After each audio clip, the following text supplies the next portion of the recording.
Hi, everybody, and welcome to another edition of Cardinal Control Room. My name is Suzy Smith, and I'm the chair of the Department of Media. Many of you alumni, of course, know it as the Department of Telecommunications. I always like to say, same great department, just a more updated name. So it's great to be with you tonight.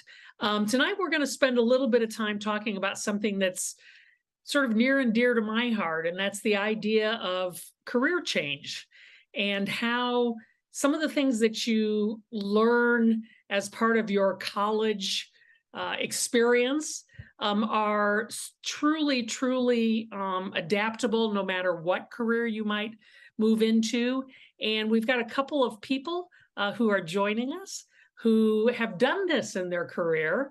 And so they're going to spend some time talking with us a little bit about making the decision to make that career change and some of the things you need to watch out for and all those sorts of things. So I want to welcome first Bree Kirkman, who is a 2016 graduate, and then Katie Warthan, sorry about that, Katie, who is a 2005 graduate. And what I thought I'd first start doing is let you guys introduce yourselves a little bit. And so Bree, let's start with you. Talk a little bit about what your area of concentration was while you were at Ball State and some of the things you might have been involved with. Yeah, so I was at Ball State from 2012 to 2016. I was a journalism TCOM news major, and my minor was in comm studies. So I think one of the interesting things when I was thinking about my years at Ball State was I spent half of my time before the Unified Media Lab was really in effect or really in existence. So when I was doing NewsLink Indiana, we were still downstairs, as we called it. And then the second half of my years, my last 2 years, the UML was really off the ground. So we were all working together. The Daily News, NewsLink, Ball Bearings, and Byte were all in this like brand new shiny Unified Media Lab. And I was really involved starting out with NewsLink, but then, the daily and doing everything together. I did have a specific concentration on digital toward the end. And with my comm minor, I was also really involved on the speech team. So I always say I was extremely popular. I did student media and speech and debate in my college years. And yeah, after that, I got my master's at Syracuse University. I studied arts journalism and then went in the complete other direction after I graduated with that. And my first job was a crime reporter for a newspaper in Danville, Illinois. And then I came back to Indiana. I was a digital reporter at the Bloomington Herald-Times, which was close to where I grew up. Then made a jump again into public media, working for Texas Public Radio in San Antonio, where I was for the last 3 years before I made the jump out of journalism. And now I'm a senior web content producer at UT Health. Katie, how about you? Hey, Suzy. I went to Ball State during 2001 to 2005. TCOM was my major with a concentration in production. I have no idea if that still exists now. And then I got a minor in advertising. So, okay, good. So during my time, I was very involved in Connections Live with Dr. Jim Shasky, incredible professor at Ball State. And we went to the Emmys a few times, even won an Emmy that I think is still around there somewhere with my name on it. But, just a great opportunity to, do the work and apply what we were learning at Ball State. I then had an internship in TV news between my junior and senior year. And then when I graduated from college, I became a news promotion topical producer in Evansville, Indiana. Spent a little over a year there. And then my husband and I moved to Albuquerque, New Mexico, where I spent 3 years as a producer there, and then moved back to Indiana once we started having a family and building that life. And I spent 5 years at Wish TV, again, as a promotions producer, and then helped launch the brand new CBS 4 when that launched in 2005. And I spent 6 years as a TV promotions manager for CBS 4 and then Fox 59 as well. And then the pandemic hit, and I think we were all reevaluating kind of our next steps, and decided to make a big change, and am now at Prairie as the Director of Marketing and Brand Strategy, leading the Smithsonian Museum in Fisher. So it's been a great ride. That's awesome. Katie, let me ask you this. Is what you ended up doing when you first started out in your career what you were planning on doing when you first came to Ball State as a student? No, definitely not. I remember going to Ball State the summer before I started, and it was for like a couple day intensive program. And, I think I, like many people who go to Ball State for TCOM, think they're going to be on camera.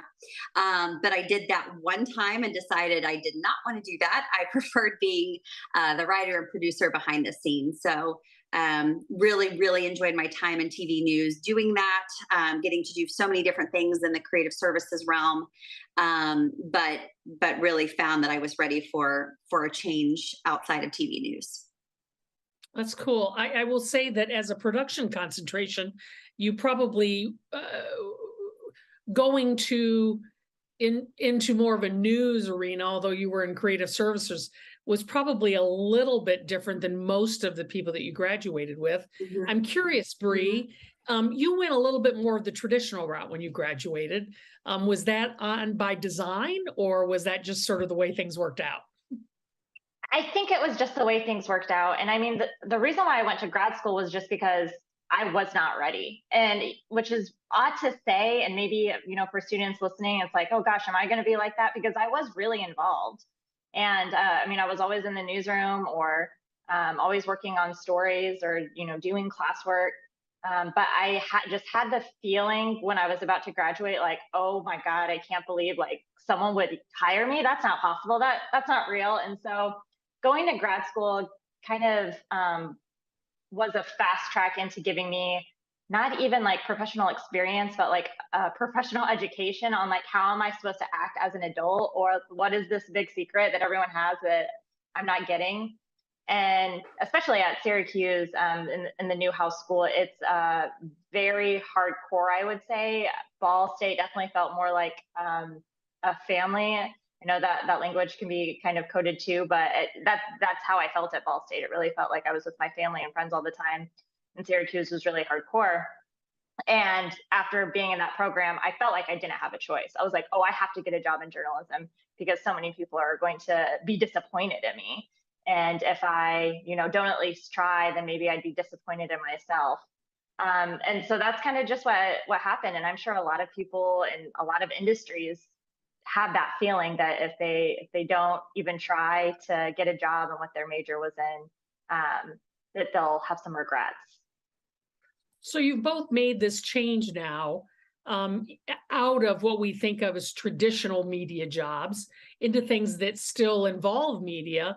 And I'm curious to know, Katie, what are some of the skills that you think that you've learned along the way that have most easily transferred as part of your new position? Absolutely. So leadership has been something that I've been able to bring to both areas, and really enjoy leading people. Also writing and communications, and really just understanding who the audience is.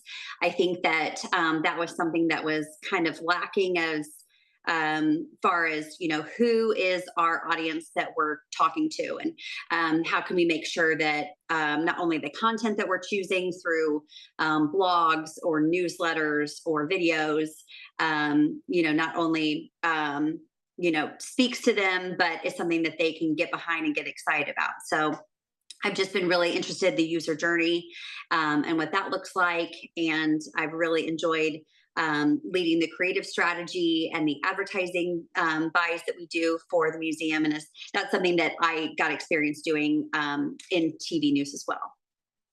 Katie, talk a little bit about what your job entails now, so we better understand. Yeah. Yeah.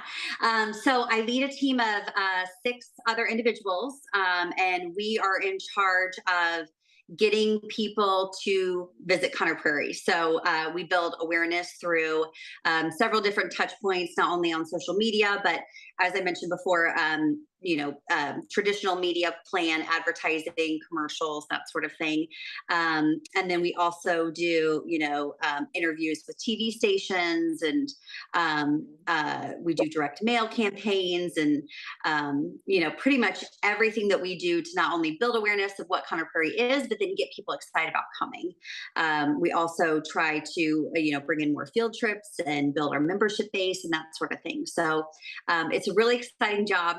I get to do a lot of really cool things. Conner Prairie is a very unique place that is known for its living history, but they also have goats and sheep, and so it's a really exciting job. I'm never doing the same thing. I have a wonderful team who manages, as I said, our social media, our website, emails that are sent out, that sort of thing. So definitely get to do a lot of fun day-to-day work. So Bree, you have the writing element that you spent years as a few years as in the print journalism side of things, but then you moved on to public media.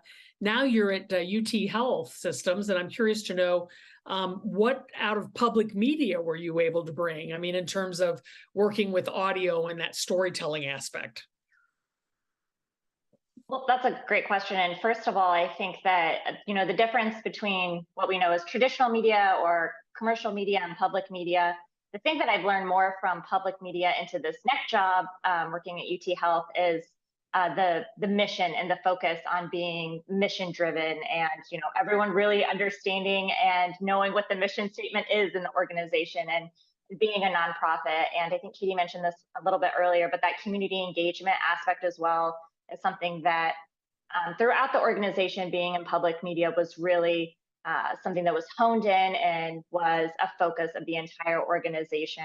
It had a very nonprofit feel to it. You have pledge drives twice a year, and you're all working and kind of doing the same steps to reach that goal and to serve the mission and let your community know that this is a free service, but it can only be free with donors like you, as they say.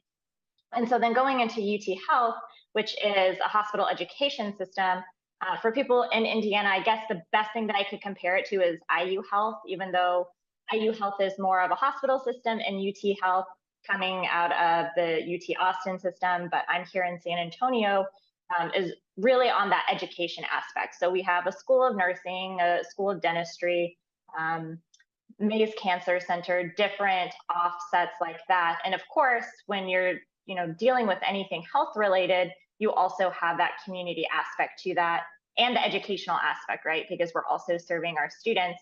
And then my specific focus is the new School of Public Health here at UT San Antonio, which is not even yet enrolling students. That's how new it is. They will be enrolling students next year. So again, it's that public community driven aspect. And I think that we learned a lot about that from the pandemic as well. So, Katie, you mentioned it earlier. You talked about, COVID sort of giving everyone that opportunity to reevaluate, reassess. Is that sort of what happened to you? And how did you come about the decision to say, it's time to do something different. It's time to, step outside what I've been doing, and just try something new? Yeah, absolutely.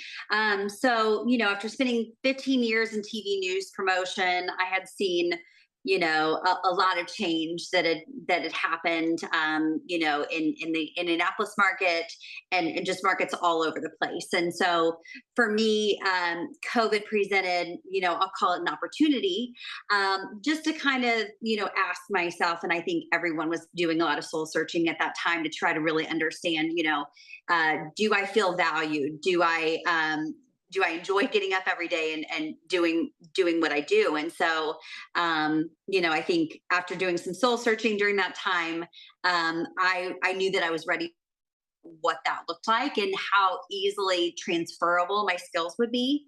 But, luckily I landed where I did and have found that the transition has been really smooth. In fact, I remember thinking like, I'm going to a museum. I'm going to be bored because, you know, the structure isn't like a TV station, but I definitely work harder than I ever have. But the work that I do is so much more fulfilling. And I think, you know, what Bree said, you know, you're working, at a place where you really believe in the mission, that you can really get behind and support. And so, what I do now is to me so much more valuable than what I did before. So you earlier talked a little bit about leadership and that aspect of things sort of transferring, but what other skills do you think have been very transferable for you? Whether it's skills you learned while you were back in college or skills that you picked up along the way in working in media? Yeah. Well, I'll say, you know, definitely working in the media, I had a better understanding, I think, than most about what it takes for stories to get picked up by stations, what they're interested in, how you can make their jobs easier. So, you know, giving them video, giving them basically, instead of a press release, you're just providing them with the content that they need to put the story together. So I think just coming from, you know, that background of working in media, that helped me better structure, you know, the stories that we were trying to pitch to get covered. So that definitely was helpful. How about you, Bree? You said that the public health school is not yet admitting people, but will be soon. And so what kinds of things have you been able to transfer from, you know, again, besides that mission, you know, driven, knowing the mission, what are some of the other skills, the actual hands-on things that you've been able to bring into your new position? Well, for anyone who's working at an organization or a company who they themselves is not from that city or that town or even that state, like me, right? I moved to Texas for my previous job, so I'm brand new to the area. The best way to learn about your community, I think, is to be a journalist. I mean, it just really forces you to know everything and to kind of get into everyone's business. So I think the job that I have now would be much harder if I didn't know who the important people were living in San Antonio. And I don't think that's unique to this job, right? I think that anyone who is working anywhere, and they're able to name every single city council member, that makes them a better employee no matter what their job is. If you can know or have a relationship with the stakeholders in your industry or in your community, that's just such a valuable, it's not even really a skill, but institutional knowledge. But other people who have only lived in San Antonio for the short amount of time that I have probably wouldn't know as much I do if they weren't a journalist. So that's a skill that's kind of a lifelong thing that will always be with you, because even if you leave journalism, you're always going to have an interest in the news and current events, like you can't help it. And that's impressive to companies, and that'll be impressive to potential employers. And of course, anytime you do anything live, I think whether it's, you know, live TV or live radio, there's just something that lets you work well under pressure. And it's a great thing to bring up in an interview too. So what was the onus for you to make that change? I hope it was something that was your choice and not It was, else. yes. Okay. Yes, no, yeah, it was. But it's still sad, right? Because it feels like when you decide to leave a job or even change industries, it kind of feels like a relationship is ending, right? It feels very personal. But for me, also what Katie said with the pandemic, everyone was reevaluating everything. So that was one seed. But I think that the final thing for me, and I hope this isn't triggering for anyone, but covering Uvalde, it was extremely difficult. It was the hardest thing I've ever done. The shooting happened on the same day as election night here in San Antonio. And so the next day we were there, me and another colleague were on the ground from Wednesday to Friday. I came back to San Antonio, went to a child's birthday party on Sunday, which was really difficult, then had to go back to Uvalde the next week and also stay the night. So it was just really hard.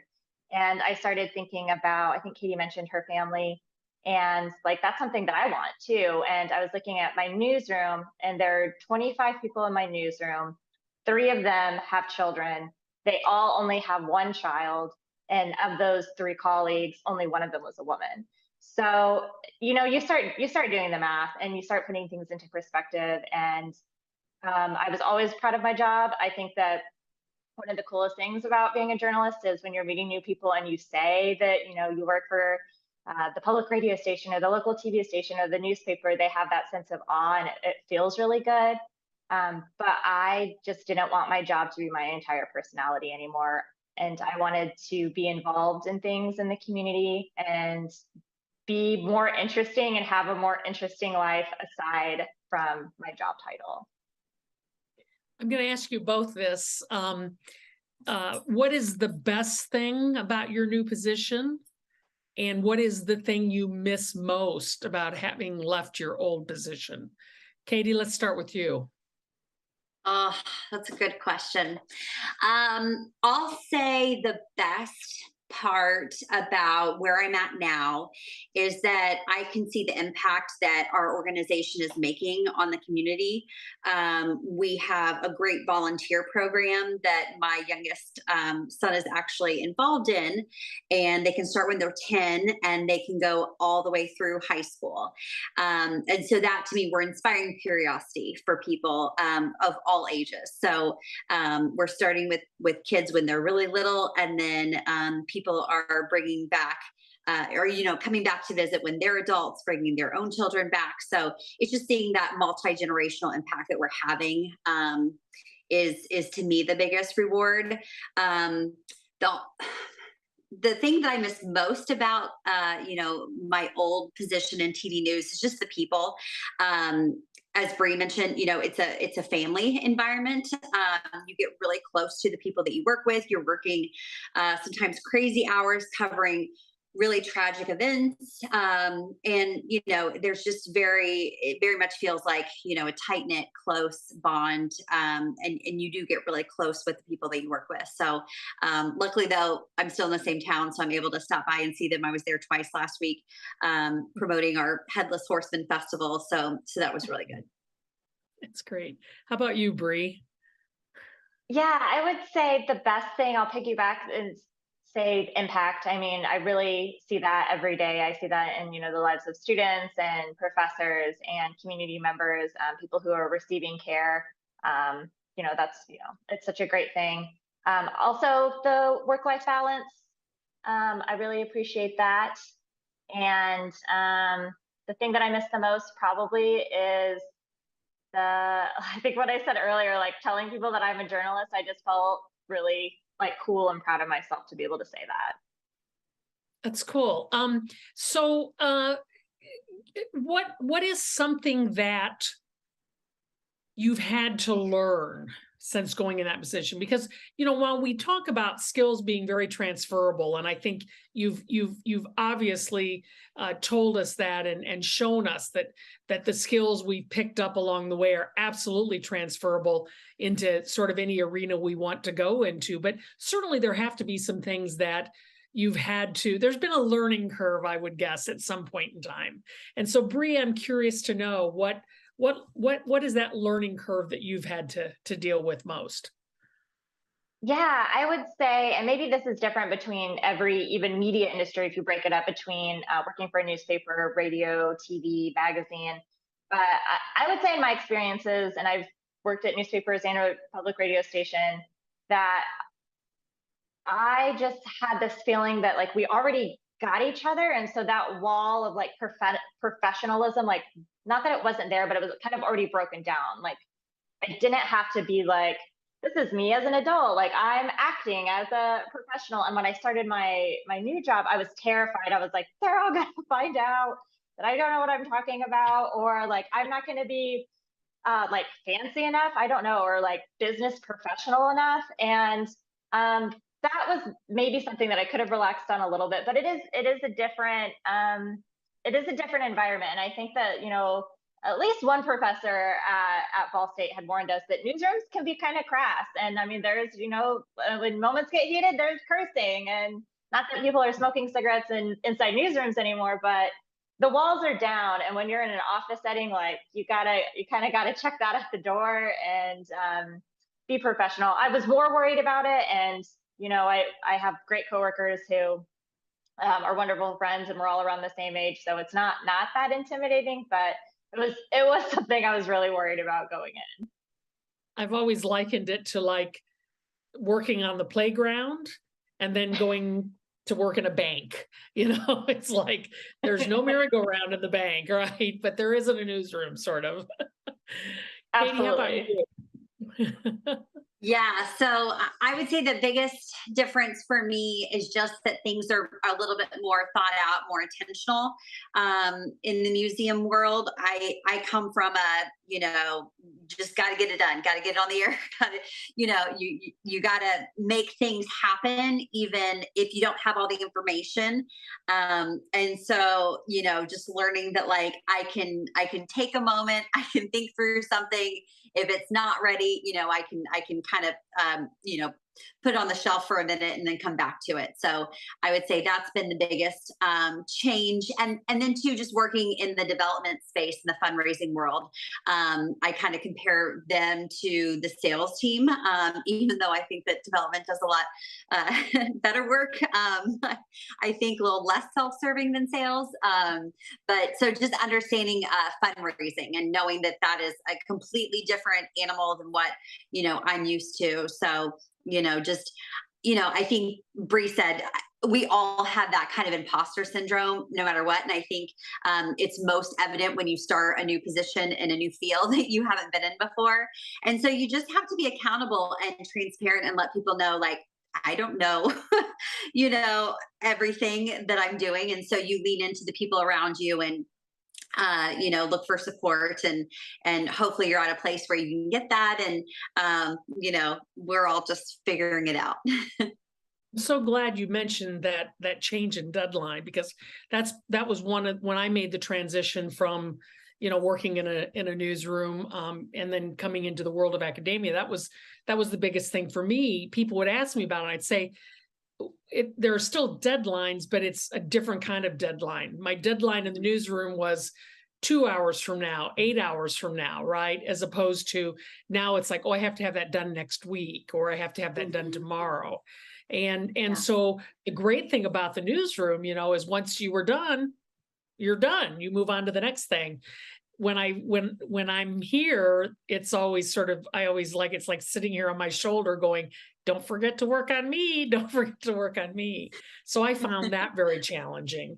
And so I'm curious to know if that deadline thing has been a challenge for you, or has it been a welcome change, a welcome challenge?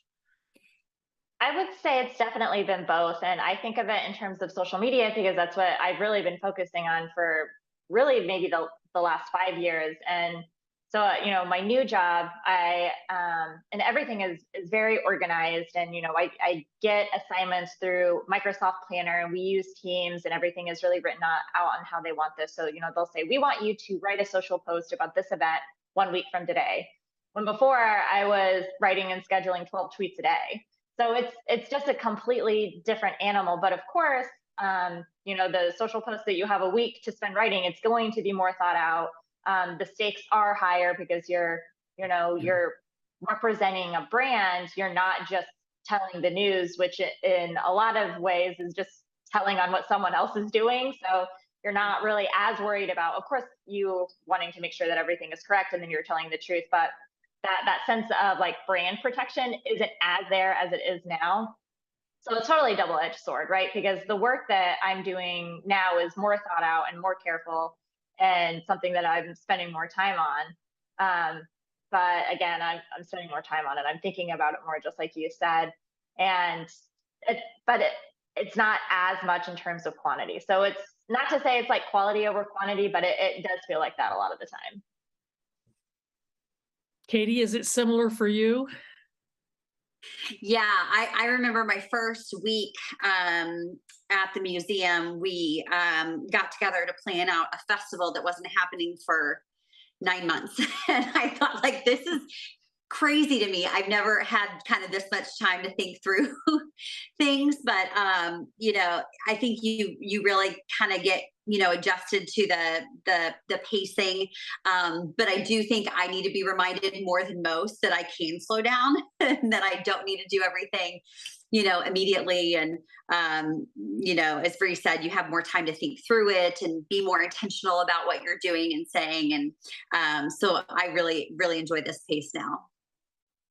Bree mentioned earlier the whole idea of making the change because work-life balance. And Katie, I'm wondering, has that been a positive change for you? Oh yeah, absolutely. I have the flexibility to work from home a few days a week, so I do that one day a week. I really appreciate that. Again, the first weekend I remember at Prairie, checking my email multiple times, Saturday and Sunday, and not getting anything, and thinking my email wasn't set up correctly, and then just realizing like, no, people just take the weekend off. And that's just not something that I was used to being around. So yeah, the fact that like after 5 and on the weekends, you really don't get bothered. And two, forcing myself to not answer emails immediately when I get them. Like it's okay if they sit in my inbox, for a day, even, like the world's not going to end. So I think that's something that you kind of have to get used to once you get out of the news world. Right. Bree, you brought it up, but I'm curious to know, what has the work-life balance allowed you to do more of that you weren't able to do before? Oh, wow. I'm so glad you've asked, because I've actually picked up so many activities. I almost feel like I'm in high school again when you're like doing a million different things because you think it's going to help like your college acceptance, but now I'm doing them because I actually like them.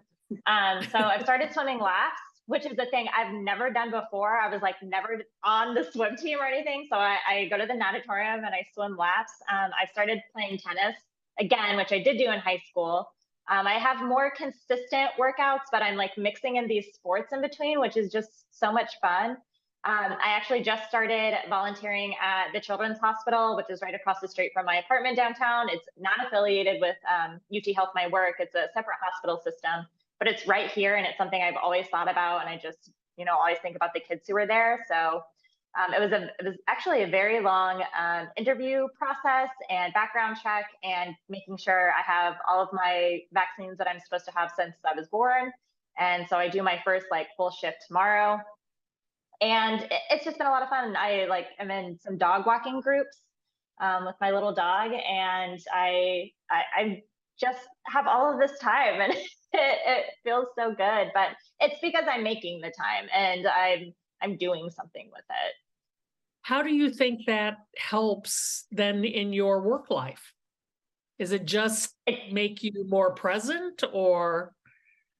It definitely makes me more creative, and it helps me meet more people, which I think in any job, the bigger your own community and the more people that you're meeting from different parts of your town, first of all, it makes you a better person, but it will probably make you better at your job, especially if you have a community-based job. And something that I do really like about my new team, and it almost makes me want to recommend it to my newsroom, but we have a Slack group that I think is probably a lot of newsrooms or other teams have, but the channels are so specific. So one is just like food and drink, one is called playlist, one is called 0 Dog 30, where you just post pictures of your dog. So they're all fun and like just a couple of them are work related, and people will post and talk in there when they want to, and it's not work related, and you don't have to feel a need to respond or to react to anything. But something about that has just made me feel really good about the people that I work with, and knowing that they also have other lives, and that they have like a recommendation on, oh, here's a new restaurant that I just tried, I think everyone would like it. It is good for everyone on our team to see that people have lives outside of work, because then that encourages themselves to want to do that. Katie, you're nodding. Does that sound familiar to you as well? Yeah, absolutely. I, just really enjoy the work-life balance that I've had, with this change. I've been learning chess actually. Blame it on the Queen's Gambit, I guess, from a year or so ago. But I'm able to make sure that I can leave in time to see my children's sporting events that are happening all the time. It's definitely fulfilling. And I'm getting to the point now where I'm being asked to join a couple of boards in the community, and that's something that I would not have been able to do prior to this change, for sure. Right. That's very good. That's good. And as you both mentioned, that's the great thing about it, is you need to be involved in the community. And because of the positions you're in, you have more time to do that kind of work, which turns around and influences the position you're in. So that's good. So I'm curious to know, what piece of advice might you give an alum who might be watching this, who's thinking about making this transition or this change? Is there a sort of a good practices of how to go about making the decision, or one thing that you think would help benefit them in terms of trying to make the decision? And Katie, I'll start with you. Yeah, I would just definitely say, get connected. Make sure that you are up to speed on LinkedIn, that you're staying active there, that you're seeking professional development opportunities, that you're enjoying a side hustle, because that can develop connections that you maybe normally wouldn't have through your job. But yeah, for me, it's about, at this point, who will help you make that change. And so, just ask too. It doesn't hurt to just see what's out there, send an email to someone. We're at a point now where we are so connected with everyone that, like, chances are, if you want to go to a certain company, you probably went to college with someone who works there. So again, LinkedIn can be your best friend. Bree, how about you? Any advice that you might be able to give? Well, I'd say in terms of trying to determine if it's the right choice for you, I think when you know, and there's really nothing else I could say besides that. Like, it's just a feeling. And if you're even is that what it was it, for you? Is that what it was for you? Was it just a feeling? There was no like pros and cons list or anything like that? No, it was like, I don't know if I can do this for one more day. And then I think the next day I woke up at 5 a.m. and applied for like 10 jobs.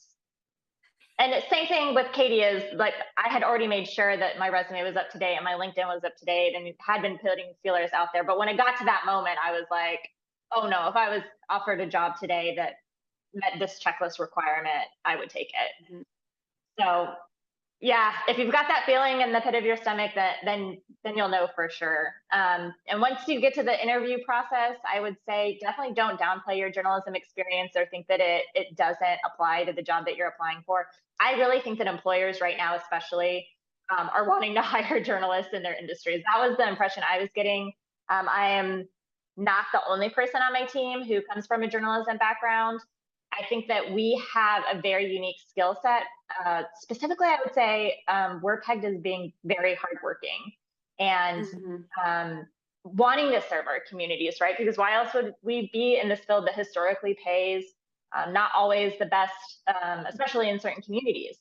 So I think people want to hire us. So don't count yourself out. And another thing I would say is I was I think past the second round of interviews for my current job, and they had sent me another email specifically asking for video experience. And I had some from Ball State, but hadn't really been doing it in my work in working for the newspapers and working in radio. But I had a friend say, well, you've been in a lot of videos, like you've been in a lot of marketing videos that your marketing team at Texas Public Radio has kind of, they usually make journalists or people in the newsroom the poster children or the star of the show for their campaigns. And I was thinking like, oh, that doesn't really apply. They're asking because they want to know if I can edit video or, if I have production experience. And they said, well, we'll just send it anyway.